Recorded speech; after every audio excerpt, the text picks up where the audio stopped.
Alors bonjour à tous, ici Johan Bunouf. On va revoir certains moments de Paris-Roubaix 2022 avec cette chute de Yves Lampart. Oh, dans les 7 derniers kilomètres. Ouh, ça fait mal. Oh, apparemment il aurait percuté un spectateur. Il me semble qu'il soit maintenant assez déçu. Nous revoyons la scène au ralenti. Yves Lampart qui roule sur cette bande roulante asphaltée et qui heurte un spectateur déséquilibré. Le vélo, la roue avant le crochette vers les spectateurs de l'autre côté de la chaussée. Incroyable qu'il n'ait pas plus de blessures. Dylan van Baarle qui se dirige vers la ligne de l'arrivée, tout seul en tête depuis 50 km pratiquement.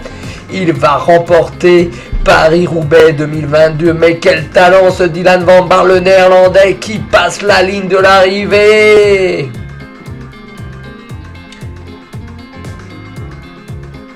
A noter que la moyenne de 45,8 km/h n'est pas négligeable sur ce parcours. Il félicite également sa monture, son partenaire Pinarello. Ensuite arrive le sprint pour la deuxième place entre Kung et Wout van Aert. De Vriend, Wout van Aert deuxième, Kung troisième, De Vriend quatrième. Vous pouvez apprécier au ralenti cette fameuse image avec le public conquis par Dylan van Baarle. Van Aert deuxième, Kung troisième, De Vriend quatrième. Les Français Petit 6e et Pichon 8e ont fait une très belle prestation.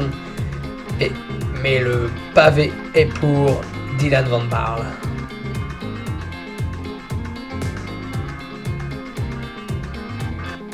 Alors mesdames et messieurs, aujourd'hui nous revenons sur un autre Paris-Roubaix, le fameux Paris-Roubaix de 1997. Nous sommes dans les derniers kilomètres. Frédéric Moncassin et André Schmil sont en tête et rejoints par un groupe avec un grand nombre de favoris, avec Johan Museeuw, avec Wouters, avec Planckaert et Frédéric Guédon également, le français qui se retrouve dans ce groupe. Mais qu'est-ce qui se passe? Frédéric Guédon qui déclenche le sprint et qui vient remporter Paris-Roubaix 1997. C'est incroyable, le français de Médréac dans Ille-et-Vilaine qui vient de remporter la classique des classiques. Alors le classement final: Frédéric Guédon, Jo Planckaert, Museeuw 3, André Schmil.